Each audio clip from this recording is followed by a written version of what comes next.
Hello, everybody. Now where are we at? Part 3, part 4, I think. I think it's part 4.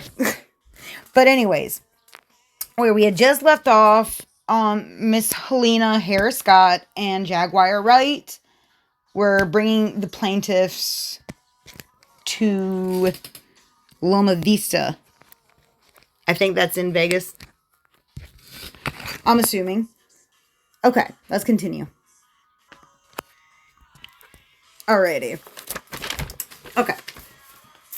When defendants arrived with plaintiffs at the Loma Vista location, it appeared as they were waiting and coordinating for others to arrive. A large sedan arrived and plaintiffs were... Hold on a minute. Sorry, guys. Let me turn my music off. It's getting on my nerves. Or not getting on my nerves, but distracting me. Okay.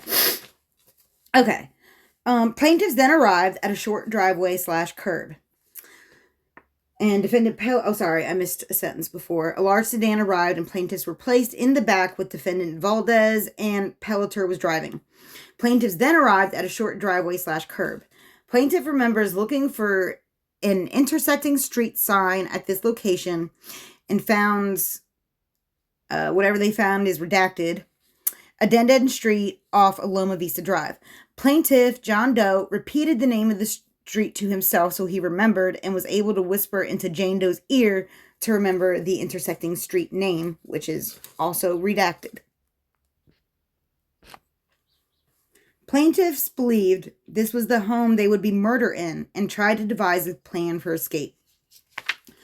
Plaintiffs were brought into the house and into the kitchen where they were watched by defendant Gonzalez. Plaintiffs repeated their pleas to Gonzalez to be released and for mercy, which he replied, "There's nothing he can do." Plaintiffs could hear other people inside the home and tried to listen to understand what was happening, which included a woman's scream. Eventually, plaintiffs were led deeper into the home where they encountered more individuals, including Diddy.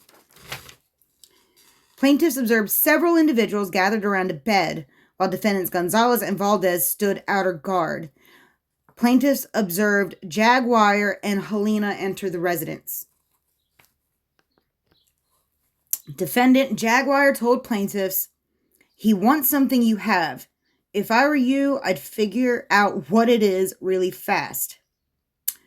The he defendant was referring to is believed to be defendant Diddy.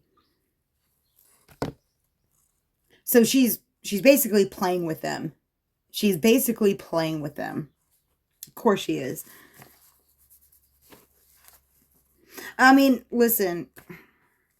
Let's face facts. This is kind of how Jaguar Wright sounds. Like, the way she antagonizes people. The way she belittles people. Other victims in particular. So, I'm just saying, I wouldn't be surprised that she did say that. Shortly after, defendant Drewski appeared wearing a vest and shorts, and he engaged in conversation with plaintiffs. Plaintiffs tried to appeal to Drewski by talking about the music industry, and defendant instructed plaintiffs that they should cooperate. Plaintiffs described what they observed during the assault of plaintiff Parham after this interaction with defendant Drewski. So, the other plaintiffs are saying that they believe they observed the assault of Ashley Parham while they were having this conversation. Plaintiffs observe Ashley Parham. Oh my God, they witnessed this. Having an IUD forcefully placed in her vagina by Christina Parham with the assistance of Brandy Cunningham. Oh my God. Ugh. I don't even like to think about that, guys. To be honest, I don't know if any of you women know much about IUDs, but it's no walk in the park. And, oh my God, I don't even want to think about it. Okay. Plaintiffs heard defendant Christina Parham make a remark about how plaintiff Jane Doe would not need an IUD because of her age. Oh my God. So she was a child. So she was prepubescent. I mean, you tell me, unless they're talking about a woman who didn't need an IUD because of her old age, which I seriously, seriously doubt. They're talking about a prepubescent girl. Oh my God. While hearing Plaintiff Parham scream in agony during the forced IUD insertion, Plaintiff Jane Doe yelled, "Stop hurting her." Plaintiffs observe Defendant Shane place a pillow over Plaintiff Parham's face.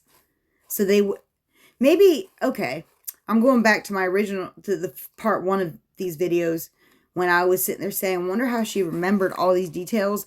Well, apparently this is why. Because there are other plaintiffs there witnessing this happen. Multiple eyewitnesses.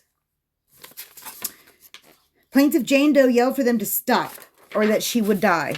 Plaintiff Jane Doe believes Plaintiff Parham did lose consciousness because she became limp and unresponsive.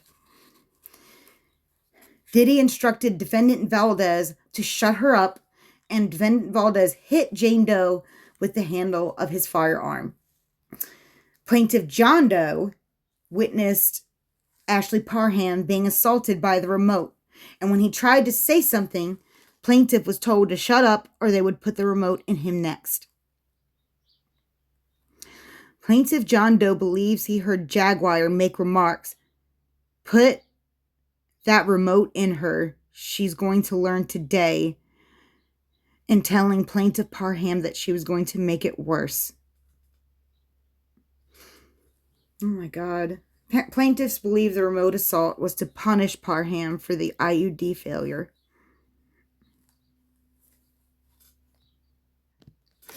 You know, I know this is off topic, but it kind of reminds me a little bit when Britney Spears was testifying that she was forced to get an IUD and that they wouldn't let her get it out. And, I mean, hopefully they at least didn't do it this way to her, but it's like, it's the reason I bring that up is because a lot of people are making excuses for how Britney Spears was treated and this and that and the other, and everyone was calling it everything but what it actually was, which was, in my opinion, trafficking. They were sex trafficking her. Even if they never actually made her have sex with other men, they were making her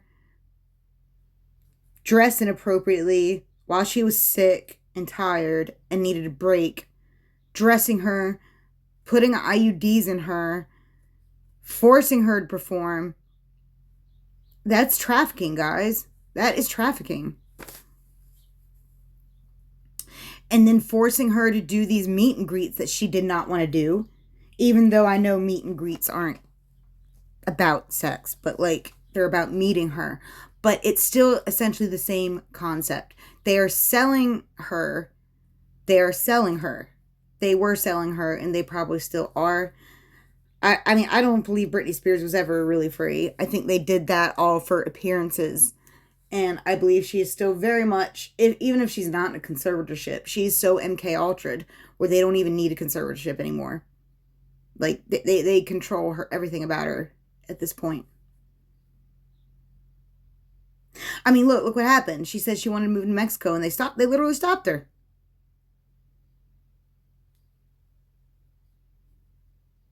But yeah, in my opinion, Britney Spears is the closest evidence we have to this sex trafficking ring that they've got in Hollywood. That's why I brought it up.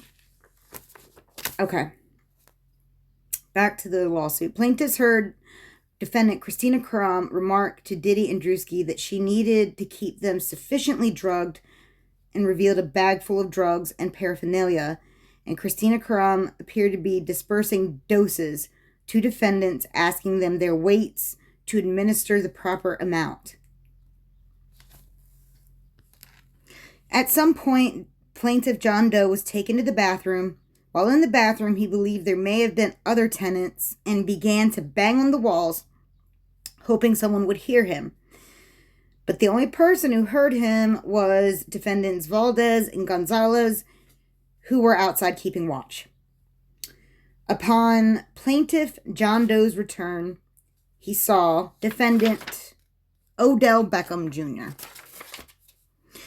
Plaintiff John Doe took immediate notice of defendant Odell because when he took off his clothes, plaintiff remembers defendant being in great shape, especially in comparison to the naked bodies of Diddy and Drewski. Ouch. Burn. Burn. I don't blame him. I don't blame John Doe. Sneak in whatever dig you can. Sneak in whatever dig you can. Okay. Plaintiff John Doe overheard Diddy and Odell discussing business and the plan to have plaintiff Parham, Ashley Parham, return to New York with Odell. Plaintiff John Doe could not readily observe where plaintiff Jane Doe was at this time, while during this time, where plaintiff Jane Doe was out of sight of John Doe, Jane Doe was being sexually assaulted by Valdez in another room. And it's important to remember and keep in mind that John Doe and Jane Doe here are mother and son. So just remember that. While he's witnessing Miss Ashley Parham getting gang raped, his mother is in the other room getting raped by somebody else. All right, here we go. Plaintiff John Doe witnessed the gang rape of plaintiff Parham. Plaintiff Jane Doe witnessed the gang rape of plaintiff Parham. Plaintiff John Doe witnessed defendant Drewski douse Ashley Parham in baby oil and then jumped and slid across her body. Plaintiff John Doe observed Diddy and Drewski maniacally and hysterically laughing, which plaintiff attributed to their drug use.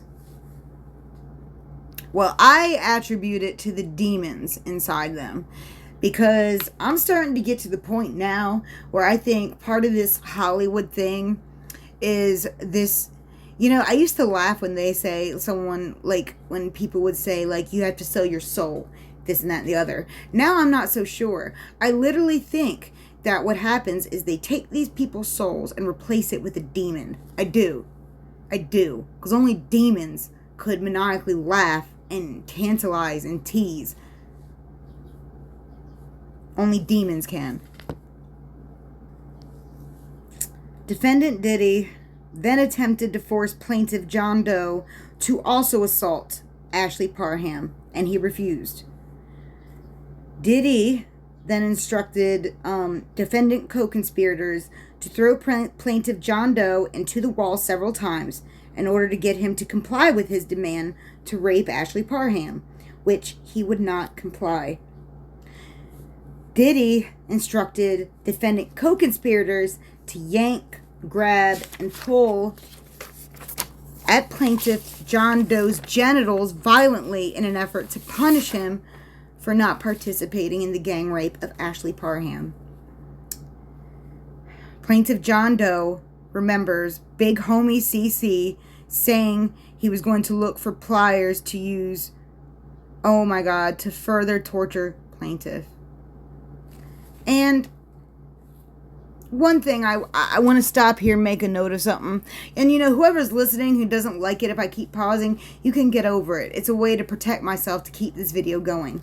But Big Homie CC said a couple months back when he was going viral in one of his interviews, he literally admitted to doing this to someone. Now, granted, he said the circumstances were different. He said that he was doing this to someone who, if I remember correctly, it was someone who was circulating images of an underage girl. And he was putting the pliers to his toes for this. He literally admitted that he did this. He literally admitted that he did this. But here, in this lawsuit here, according to Ashley Parham and the two other anonymous plaintiffs, they're vouching that he used pliers, but it wasn't for the reason he initially said. Oh, man. And using someone like Big Homie CC to spread chaos and go on and act like he's a defender of women and children, it actually was genius. It had me fooled. It had me fooled. I was all about some big homie CC. But if only half of this stuff is true, and I'm starting to believe it is, if only half of this, I mean, I hope that none of them ever get out of jail. And I think let's not kid ourselves. We all know no one's actually going to get punished for this stuff. Not really. I mean, hopefully, it would be nice. I'd like to hold out hope for that. But if you recall, to those of you who is a regular at this channel, you know how I feel about all this. That the government, like specifically our federal government, it has a big part to play in all of this. And it's a reason why that they're always covering these things up. It's because they're involved. Whether they enable it or they're directly involved, I mean, either way, it's just as bad. There's really no point in even arguing which it is. They're involved somehow. They are involved. So, the only amount of justice that these people can get is by people like me and other people online calling them out. This is why it is so important to have integrity, because there are going to be people that we like or think we relate to who end up becoming not who we think they are. And we got to be okay with that, admit that, and still hold them accountable. Or we'll never get anywhere. We'll never get anywhere. All right. So, that was a big enough pause. Let me get back to the lawsuit. Okay. Plaintiff John Doe believes that Diddy wanted plaintiff to rape Ashley Parham so they could frame him in the event Parham reported her assault. Possibly. That's the things that they like to do. In an effort to get DNA from plaintiff John Doe to place on Parham, Diddy had one of the defendant co-conspirators orally copulate John Doe to get semen from him, but it failed. These people are something else. This is how they've gotten by with so much stuff. It's like they'll take innocent people, force them to get implicated, so that way they're protected. As if they weren't already protected.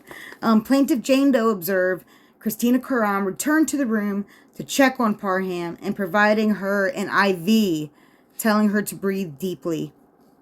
John Doe watched Parham lose consciousness. At some point, Jane Doe, which is John Doe's mom, returns after defendants Diddy, Shane, Drewski, Odell, Christina Karam, and others leave the home and retire to either the backyard or to the upstairs patio. Plaintiffs were left alone and unattended with an unconscious Ashley Parham.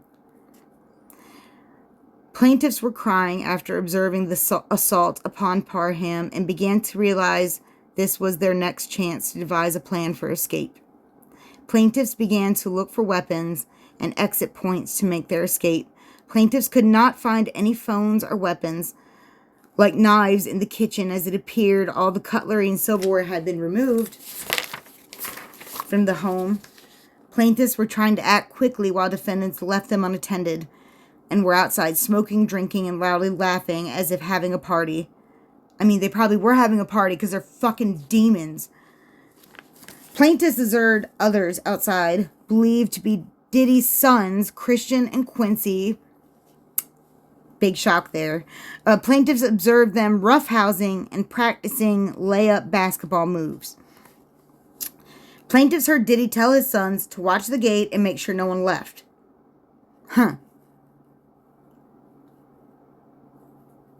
So, yeah, I'm not even going to go into that. But the only thing I'll say about Diddy's sons is they are not children, people. They are grown men. They are grown-ass men. In fact, let me think. I think all of his sons at this point are grown men. Let me think. How many kids? Oh, my God, he has got so many kids. Yeah, all of his sons are all grown men at this point. So, stop with that card. I don't want to hear it. I really don't. Okay. Plaintiffs observed Defendant Gonzalez outside the front door, where the front door was barricaded by yellow crime scene-like tape. The door lock... Wait a minute. Hold up. Gonzalez outside the front door, where the front door was barricaded by yellow crime scene-like tape? That's interesting. I wonder what the reason for that was. The door lock was unusual because it was facing backwards, needing the key to exit. In other words, it, locked you in versus locking people out. Fearing no way to escape, plaintiff Jane Doe mentioned to John Doe that she overheard them say, "Put it on top of the refrigerator," and instructed John Doe to check to see if there's anything on top of the refrigerator. John Doe found a knife on top of the refrigerator in the kitchen. Plaintiffs then heard ramblings from the room Parham was in and went to check on her and to stop her from making too much noise that could thwart their escape plan. Plaintiffs told Parham they weren't going to hurt her and that they were here to help. Parham, just now coming into consciousness and being horrifically gang raped, was upset, terrified, and unsure if plaintiffs were trying to help or were also co-conspirators. I mean, no wonder. If I can recall correctly, like, a lot of them were, like, blindfolded and such, and she was incapacitated. Plaintiffs eventually were able to get Parham to calm down and listen to their escape plan. Plaintiffs told Parham they could not find an exit to escape and needed her help to escape, otherwise they would all be killed. Parham, after experiencing her ordeal with defendants, believed plaintiffs and agreed to help in an escape. Plaintiffs told Ashley Parham they had found a knife and that her assailants were in the backyard, which was believed to be the best exit for escape. Parham then exited the home with the knife concealed to the backyard. Shortly thereafter, Christina Parham returned and took Jane Doe to the balcony, leaving John Doe alone in the residence. Plaintiffs believe Christina Parham did not check the residence because she believed Parham was still unconscious. So I guess Christina Parham still thought she was passed out in the other room. That's why she didn't check. While on the balcony, Christina Parham demanded Jane Doe sign documents. When plaintiff refused, defendant yelled to at least 2 Doe bodyguards. Plaintiff would not sign and asked them to assist. Plaintiffs believe the documents were related to creditors' claims. Plaintiffs, what? Plaintiffs believe the documents were related to creditors' claims plaintiffs had against the Michael Jackson estate. What? That's interesting. I know that Miss Helena, she's connected to the Michael Jackson case. I'm a little confused by this. I'll have to look into that tidbit a little bit more because that's confusing why. Okay, anyways, I'm continuing. Okay, during this interaction, parties hear a gunshot, which causes everyone to run towards the backyard where the shot came from. Plaintiff John Doe, who was left alone and unattended, was able to reach the stairs where he saw Ashley Parham with the knife looking as if she was about to stab Diddy, and he yelled out, "Do it! Stab him!" But he saw Ashley Parham hesitate. Plaintiff John Doe observed Diddy push Parham down at... Okay, this is where we get to her earlier testimony about... Okay, here we go. John Doe observed Diddy push Parham down at the bottom of the stairs, and John Doe believes he assisted her up. Plaintiffs were briefly then reunited, and John Doe told Jane Doe now was their opportunity to escape.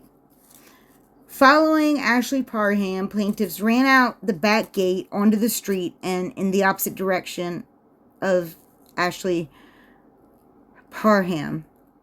So I guess Ashley Parham ran in one direction, Jane and John Doe ran the other. Plaintiffs arrived at the house next door to the residence and banged on the door and yelled for help. Okay, and I think during this time, Ashley Parham was also going to the other neighbor. I think it's a different neighbor. The wife came out and said that she and her husband couldn't help. Okay, see? There you go. Like, these neighbors know. They know. Plaintiffs found the exchange bizarre, The plaintiffs found the exchange bizarre and could not understand why they would not help or call 911. Plaintiffs were then able to try to hide until they saw an officer report to the location where they attempted to speak with the officer. Before plaintiffs were able to speak to Officer Pelleter. Before they were able to speak to the local officer, Defendant Pelleter appeared and obstructed plaintiffs from speaking to the responding officer, telling the responding officer a federal investigation was ongoing and to not interfere. Defendant Pelleter, the one posing to be a sheriff for the Contra Costa County, told officer to turn... Oh my God. Pelleter told the officer to turn off his body camera. Defendant Pelleter told the officer he was working on a case for drug trafficking and had the house under surveillance and would report later to the local precinct. Is that normal? I'm not a cop. Someone tell me that if that's normal thing to do. I mean, wouldn't you think he would have to show them some kind of federal identification? Or they would ask? I don't know. Someone let me know in the comments if that's a thing. I have my doubts if that's a thing. But, I don't know. Okay. Defendant Pelleter referred to plaintiffs and Ashley Parham as oh my God, told them that they were suspects and that they were homeless. What a fucking asshole. When plaintiffs tried to refute these statements by Defendant Pelleter, they were threatened and told to shut up and remain quiet. Defendant Gonzalez then transports and removes plaintiffs from the interaction with Defendant Pelleter and the responding officer. How did he do that? Like, it doesn't specify. I'm honestly curious. Like, they must have, like, be deep in that county. They must be, like, for this to fly like that. Gonzalez placed plaintiffs in another vehicle, which was hard to see due to the darkness. Plaintiff Jane Doe pleaded with Gonzalez to let them go and that she would not tell. In a last-ditch effort, plaintiff told defendant she overheard Jaguar and Helena say they were not going to pay him. Ooh, smart. She overheard Jaguar and Helena say they were not going to pay him and that there was not enough money for him. Unbeknownst to plaintiffs, Jaguar and Helena were in a nearby vehicle. Gonzalez exited the vehicle and went to the vehicle with defendants Jaguar and Helena and confronted them about what Jane Doe had said. Gonzalez returned to the vehicle where plaintiffs were being held, seemingly confirming what Jane Doe said. Because, oh God, that was luck. Because plaintiffs heard him use the Spanish word mayate, which is often used as a slur towards black people. Oh, I'm sorry for saying that. I didn't know. I didn't know. I don't speak Spanish. Okay. I mean, only a few words, but definitely I didn't know that word until now. Okay, Defendant Gonzalez then walked plaintiffs to a nearby street where the SUV was parked and gave plaintiffs the keys. Wait a minute. What? Gonzalez walked plaintiffs to a nearby street where the SUV was parked and gave plaintiffs the keys to the vehicle and released them. Man, it must have been true. I guess they weren't planning on paying him. And he was pissed about it. Pissed enough to let them go. Plaintiffs then arrived at, which is a redacted address, the main road that leads to the I-24 freeway, and asked another commuter the nearest police station, as plaintiffs did not have any phones and their vehicle did not have GPS. They were given instructions, they were close, and how to proceed to the police station. Plaintiffs arrived at the police station at 22 Orinda Way, Orinda, California, 94563. This is a public available document, so I'm not doxing anybody. Anyone can look this up. Okay, I'm only reading what's already available. Plaintiff John Doe walked in the police station with the intention of filing a police report. but remembered overhearing conversation from the defendants during their transport. The defendants believed he could not hear them, that if plaintiffs ever reported the incident, they would be deemed crazy and unbelievable. And honestly, just a little side note here, they wouldn't have even had to overhear them saying it. I mean, come on, just think about it. Before the past couple years, did anyone honestly went to any police officer and said they were gang raped by a celebrity as big as P. Diddy? They're going to get laughter. They're going to get laughter. I mean, so obviously that's how they felt. That's why Ashley Parham, in her second filing, didn't even say Diddy's name, just hoping to get some justice. Plaintiff John Doe then only briefly spoke to someone at the front desk about filing a report and took a business card. Man. Ugh, guys. And gals. And keep in mind, this is an 87-page lawsuit. We're only at page 46. Yeah, so it's getting deep. And honestly, I'll be the first to admit, when I first started reading it, when I saw Ariel Mitchell's name and the fact that they were blaming Big Homie CC, my bias did, like, tell me, I don't know about this. But like I said, we can't let those things stop us from thinking critically about these things.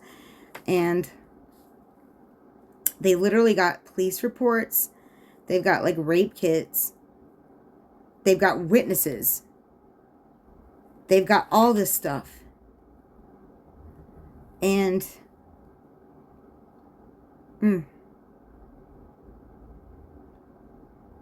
I want these motherfuckers to pay. I think I speak for everybody when I say we are all getting so fed up with these people walking by with nothing more than just a hurt reputation. Like, boo fucking who? What about the people you hurt? What about the kids, the children you hurt?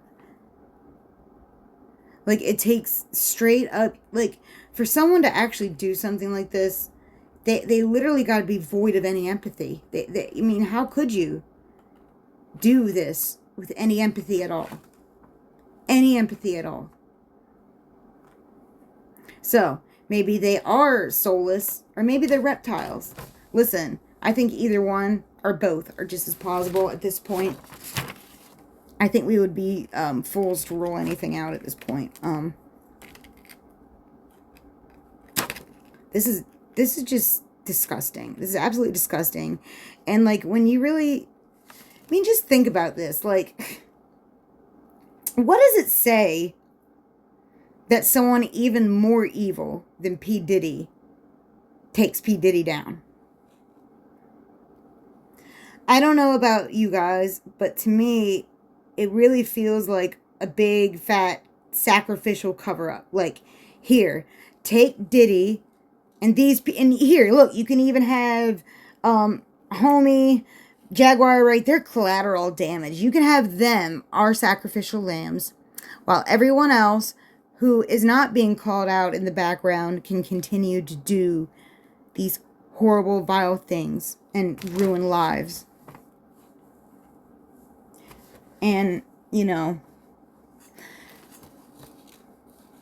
I spend a lot of time talking about a bunch of different people who may or could be associated. And the reason I do that, it's not because I know for sure they're associated. It's because I do research and I follow where the money leads.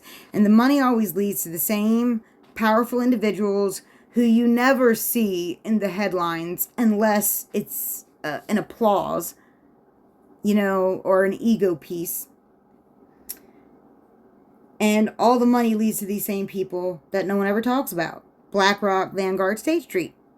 I know, I hate to bring that up right now, but, like, it's the truth. Like, those are essentially P. Diddy's masters. And they also have a lot of say in our own government. Like, a lot of say in our own government. They're the ones who the government went to for help in the, 2008 economic crisis was Larry Fink and BlackRock. That's how much sway these people have, but yet you'll never hear them brought up, not ever. So, yeah, I took this opportunity to bring them up again and again. And if it turns out that they have nothing to do with any of the child trafficking, I'll send them a bouquet of flowers, I will apologize, and I will dedicate time on my channel on advertising BlackRock investments. Whatnot. But, I don't know. That's where the money leads. You tell me. Okay, I'll be back. Like I said, this was only page 46. There's still like 41 more pages to go. So I'll be back.